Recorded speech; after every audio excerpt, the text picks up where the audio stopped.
Hello दोस्तों, नमस्कार। मैं हवा सिंह चहल, संपादक आपका संदेश। दोस्तों, आजकल तालिबान का ही जिक्र है, क्योंकि अंतर्राष्ट्रीय स्तर पर जहाँ भी कोई चर्चा होती है तो सबसे पहले नाम आता है तालिबान का। और ये तालिबान क्या है, इस बारे में पूरी दुनिया को पता चल गया। पहले सिर्फ ये लोग यही मानते थे कि ये कोई आतंकवादी संगठन है, उसको तालिबान कहते हैं। लेकिन उन्होंने पूरी अफगानिस्तान की पूरी सरकार को धराशायी करके और पूरी हुकूमत पर कब्जा कर लिया है। तो अब पता लग गया है कि ये केवल एक आतंकी संगठन नहीं है, बल्कि बहुत बड़ा नेटवर्क और बहुत बड़ा संगठन है, जिसमें 80,000 की तो इन्होंने सेना तैयार कर रखी है। और वो किस दम पर करी है? अब दुनिया को ये चीज़ सताने लगी है, क्योंकि अब जिस तरह अफगानिस्तान के ऊपर इन्होंने पूरी तरह तालिबान का कब्जा हो गया है, तो अब हुकूमत चलाने के लिए और लोगों में अपनी पैठ बनाने के लिए, ताकि ये टिके रहें, अब इन्हें बहुत कुछ करने की ज़रूरत है। लेकिन आर्थिक स्थिति डामाडोल होने में कोई दिक्कत इनको आने वाली नहीं, क्योंकि इनके पास एक ऐसा नेटवर्क है जिसके ज़रिए ये पूरी तरह दुनिया को ये दिखाएंगे कि हम ये कर सकते हैं। दोस्तों, पूरी दुनिया जहाँ इनकी आर्थिक पाबंदी इनके ऊपर लगाएगी।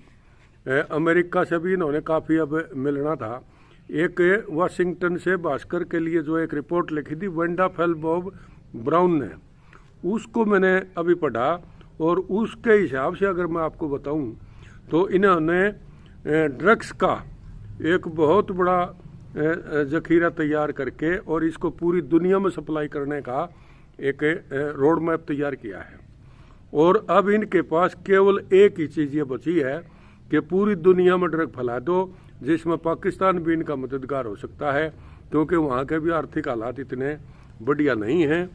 और चीन इसका फ़ायदा उठाने की फिराक में है, क्योंकि कुछ जगह इसमें ऐसी हैं जहाँ कॉपर वगैरह का बहुत बड़ा खदान है। अब एक रिपोर्ट के मुताबिक मैं आपको बताऊँ, चीन की निगाह एक ऐसे खनिज संपदा पर है जो 75 लाख करोड़ रुपए की संपदा है अफगानिस्तान में, यानी 1 लाख करोड़ डॉलर की खनिज संपदा अफगानिस्तान में है, जो दुनिया की सबसे बड़ी खदानों में नंबर 2 पर है। चीन इस कॉपर की खुदाई की जुगत में है, और चीन की 2 कंपनियों ने 2008 में 30 साल की लीज पर यानी ठेके पर काम ये लिया था। इसको खदान के लिए जिस तरह खानों के ठेके लेते हैं, इस तरह उनकी खदान का ठेका चाइना ने लिया था।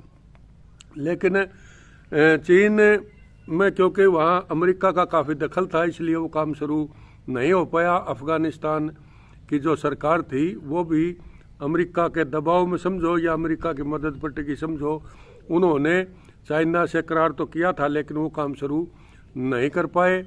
और तालिबान के सत्ता में आने के बाद अब चीन इसीलिए शायद उनके अंदर खाते मदद कर रहा है कि वो काम शुरू करना चाहता है। और यहाँ 55 lakh metric ton high quality की जो कॉपर है वो बताई गई है। और कोरोना काल में दुनिया की कॉपर की मांग काफ़ी बढ़ चुकी है, लगभग 43% ये कॉपर की मांग बढ़ी है। और चीन चाहता है कि ये पूरी तरह इस पर कंट्रोल करके और ये दुनिया को बेचे और इससे नोट कमाए। और अलग एक रिपोर्ट और बताऊं मैं आपको, क्योंकि अफगानी सरकार अब पूरी तरह से तितर बितर होगी। कहीं भाग गए हैं, कुछ डटे हुए हैं, कुछ भागने की फिराक में हैं, और ये मनोबल तो उनका टूट ही चुका है, क्योंकि तालिबान पूरी तरह हावी हो चुके हैं। 80,000 की जो फौज तालिबान ने लड़ा के इकट्ठे किए हैं, उनका एकमात्र कारोबार है सिर्फ ड्रग फैलाना दुनिया के अंदर, और इस ड्रग से ही उनकी कमाई चलती है। या कोई अंदर खाते थोड़े बहुत देश उनकी मदद कर रहे हैं, वो भी इसलिए कर रहे हैं ताकि इनसे कोई न कोई काम लिया जा सके या इनका दुरुपयोग किया जा सके। तो अभी ये इससे ही मैं बताऊंगा आपको, अफगानिस्तान दुनिया में भर से मिलने वाली 7,43,000 करोड़ की मदद जो बंद होने वाली है, इतनी मदद दुनिया के देश इसको किया करते थे। अमेरिका ने अफगानिस्तान का 70,300 करोड़ रुपए का जो रिजर्व फंड था वो रोक दिया है, फ्रीज कर दिया है, उसको जाम कर दिया है। IMF ने भी 3,450 करोड़ रुपए का जो इनका इमरजेंसी रिजर्व फंड था वो फ्रीज कर दिया है। और दोस्तों कुछ दिनों में दूसरे देश भी मदद बंद कर देंगे, क्योंकि अब खुल्लम खुल्ला कोई नहीं आएगा। वहाँ पर बड़ा राजनीतिक संकट भी पैदा हुआ है और बड़ी अफरा तफरी वहाँ मची हुई है और लोगों को जान माल के वहाँ लाले पड़े हुए हैं। और तालिबान चलाने के लिए अब क्या करेगा, पूरी दुनिया की नज़र इस बात पर है कि कैसे सरकार चलाएंगे, कैसे देश की अर्थव्यवस्था पटड़ी पर ले आएंगे। इसके जवाब से दुनिया को ये डर सता रहा है, क्योंकि इसका सीधा सा जवाब है तालिबान अब अपना अंतर्राष्ट्रीय जो कारोबार है उसमें अमेरिका और यूरोप और भारत समेत सभी एशियाई देशों में ये पहले भी ड्रग बेच के पैसे कमा करते, लेकिन अब उस नेटवर्क से और ज़्यादा पैसे कमाने फिराक में है। तालिबान के नेटवर्क से जुड़े 6 लाख से ज़्यादा लोग अफीम की खेती करते हैं, क्योंकि वहाँ उनकी सरकार ने लाइसेंस दे रखे हैं। और अब तालिबान आ गया है तो और भी खुली छूट दी जाएगी, ऐसा अंदाज़ा है। 2001 में अमेरिकी सेनाएं जब अफगानिस्तान में उतरी थी, यानी 20 साल पहले, तब से अब तक तालिबान का ड्रग नेटवर्क कमज़ोर होने के बजाय और मजबूत हो गया, क्योंकि वहाँ पूरी तरह अमेरिका ने भी पूरा जोर लगा लिया था। लेकिन ये अमेरिका के देख रेख में ये कारोबार और ज़्यादा कई गुना बढ़ गया। तो अब दोस्तों इसमें ये धंधा कैसे बढ़ेगा और तालिबान ड्रग क्यों बेच रहा है, इसका भी कारण है, क्योंकि इसी से 80,000 जो इनके लड़ाके हैं उनकी फंडिंग होती है। नाटो की रिपोर्ट के मुताबिक 2020 में तालिबान ने ड्रग से 11,000 करोड़ रुपये कमाए थे और 2001 में अफीम का उत्पादन 180 टन था, जो 2007 में बढ़कर 8,000 टन हो गया था। यानी 6 साल में 180 टन से बढ़ के 8,000 हो गया था।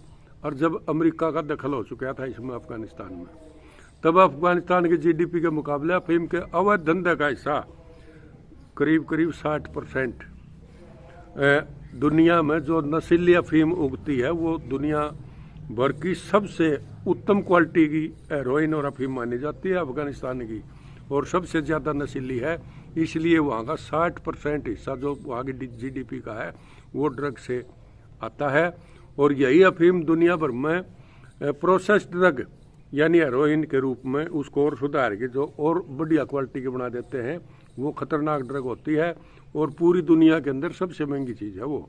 उससे महंगा तो शायद कोई ऐसी खान पीने की चीज़ तो होती ही नहीं है जितना वो है, क्योंकि वो डायमंड की कीमत है उसकी।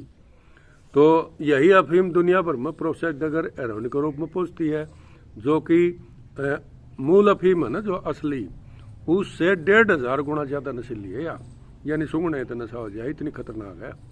और इस धंधा में जो मददगार है इनके सबसे बड़ा है पाकिस्तान, क्योंकि 70% हेरोइन पाकिस्तान से होकर ही पूरी दुनिया के देशों में वहाँ से इधर उधर होती है। और मोल भाव जो है उसका, जिस तरह कहते हैं सट्टा कहाँ से खुलता और है, इसी तरह वहाँ दुबई के अंदर इनका जो रेट फिक्स होते हैं, दुनिया के बड़े बड़े जो कारोबारी हैं, जो ड्रग विक्रेता कहूँ या खरीदार कहूँ, जो इस कारोबार से जुड़े लोग हैं, वो दुबई के अंदर इकट्ठे होते हैं। इनको हमारी भाषा में हम स्मगलर बोलते हैं। वहाँ स्मगलिंग होती है, दुनिया भर का जो वहाँ से रेट चलता है उस रेट से आगे बढ़ता बढ़ता और जहाँ ग्राहक तक ये पहुँचता है वहाँ कई गुना ज़्यादा इसका रेट हो जाता है। और दुबई से चल के ये सारे दूर दूर तक इनके जो एजेंट हैं उनके मार्फत ये पहुँचता है।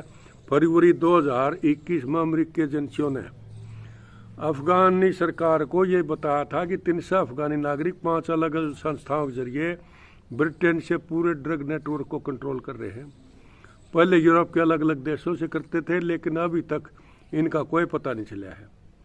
और तालिबान तक जो पैसे पहुंचते थे उसका भी एक खास कारण है। तालिबान ने पाकिस्तान के अलावा यूनाइटेड अरब अमीरात और लातविया, आइलैंड, वर्जिन, चीन, हांगकांग और तुर्की में नया नेटवर्क खड़ा कर दिया है। ऑर्गेनाइज्ड इंटरनेशनल यानी संगठित अंतर्राष्ट्रीय क्राइम गिरोह समझो इसको, पर ब्रिटिश सरकार की एक रिपोर्ट में बताया गया है कि तालिबान का सारा पैसा अब इन्हीं देशों में कलेक्ट किया जा रहा है। तो दोस्तों ये बड़ा गंभीर मामला है।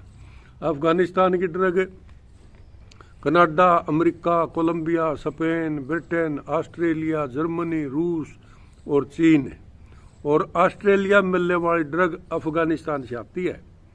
अब देखो पूरी दुनिया में कैसे फैलती है ये। भारत में भी अफगानिस्तान से हेरोइन आ रही है। यहाँ कितनी बार पकड़ी जाती है, जिनकी कीमत करोड़ों में होती है। तो तालिबान तस्करी बंद बिल्कुल नहीं करेगा, क्योंकि उनके पास इसके अलावा कोई चारा नहीं बच रहा। लोगों के पास जब तक रोजगार के दूसरे साधन नहीं होंगे, वे अफीम उगाकर तालिबान को बेचते रहेंगे, और रोजगार पैदा करने का तालिबान को कोई अनुभव नहीं है। जिस धंधे के दम पर वो सत्ता में आया है, आखिर है कि अब उसे और बढ़ाओगा, क्योंकि इसका जो मूल जो कारण है ना, इनके पास जो हथियार खरीदने का और वो पैसा जो इनके जो 80,000 लड़ाके हैं, इनकी तनख्वाह देने का जो पैसा है, सारा का सारा नस्ली चीज़ों से आया है वो। और ड्रग के दम पर ही ये सत्ता को बदलने में मतलब सक्षम हो गए। ये देख लो आप कितना बड़ा ये सिस्टम है। और दुनिया भर से आर्थिक मदद बंद होने के बाद भी उनके पास केवल एक ही रास्ता बचता है कि वो ड्रग सप्लाई करेंगे पूरी दुनिया में। पहले तो अफगानिस्तान सरकार भी इनको रोकती थी, लेकिन अब पूरे खुले डंके इनके हो गए हैं, और इनका जी करेगा न्यू करेंगे। तो दोस्तों इस तरह से अब बॉर्डर भी जो नज़दीक हैं, भारत भी इससे अछूता नहीं रहेगा। भारत के अंदर भी बहुत बड़ी बड़ी खेपें आ सकती हैं, और अब बॉर्डर पर पूरी चौकसी करनी पड़ेगी, क्योंकि अगर हेरोइन अफीम ही नहीं, केवल हेरोइन और वो ब्राउन शुगर जो बोलते हैं, वो अगर देश के अंदर इसका नेटवर्क फैलता गया तो बेकाबू सौदा हो जाएगा, और इससे युवाओं में खासकर बड़ी लत लगने की संभावना है। तो खासकर भारत की आबादी क्योंकि ज़्यादा है, और यहाँ सीमाओं पर अब जो स्मगलिंग का जो खेल खेला जाने वाला है भविष्य में, उसमें बड़ा सतर्क होने की ज़रूरत है दोस्तों। और सरकार पूरी कोशिश करेगी कि किसी भी तरह से ये नेटवर्क ज़्यादा न पनपने पाए, लेकिन तालिबानियों के पास इसके अलावा कोई चारा नहीं बचेगा, क्योंकि वहाँ की जनता है वो टैक्स से भी देने के काबिल नहीं रहेगी, क्योंकि कोई रोज़गार ही नहीं रहा है उनके पास।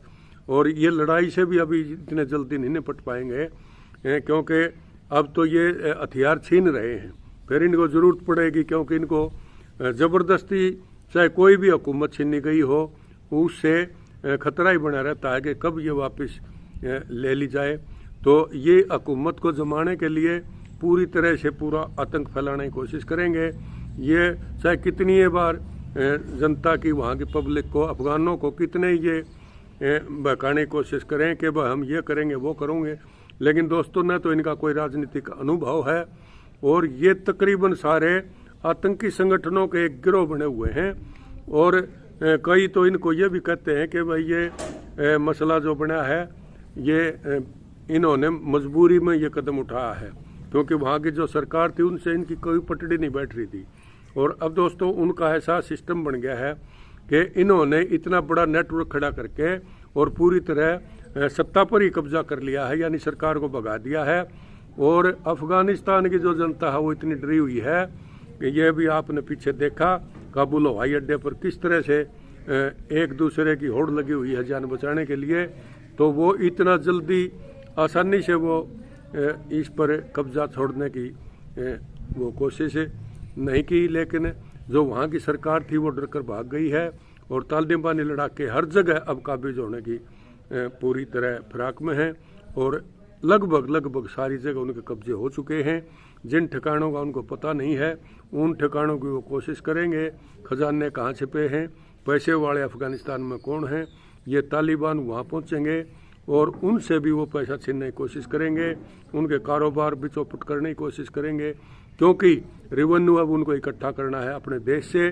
बाहर की मदद बंद हो जाएगी, और जब इंटरनेशनल जो सपोर्ट है वो बंद हो जाती है, तो फिर मैं समझता हूँ इनके पास एक ही तरीका बचता है कि वो ड्रग सप्लाई करें और पूरी दुनिया को ड्रग सप्लाई करके वो पैसा कमाएं। उसी पैसे से इनकी सरकार और सत्ता चलेगी, और उसी पैसे से ये कारोबार को बढ़ा पाएंगे। आज इतना ही। अगर आपने आपका संदेश चैनल सब्सक्राइब नहीं किया है तो दोस्तों इसे सब्सक्राइब कर लें, अच्छा लगता है तो इसे लाइक करें। दोस्तों, जैसा कि मैं पहले भी करता रहा हूँ, उसको शेयर ज़रूर कर दिया करो। ये आपका अपना चैनल है, आपको जो ही कोई ख़ास बात आएगी हम आपको बताते रहेंगे। आपके लिए हम पूरी कोशिश करते हैं कि कोई न कोई नई कुछ सूचनाएं आपको भेजते रहें।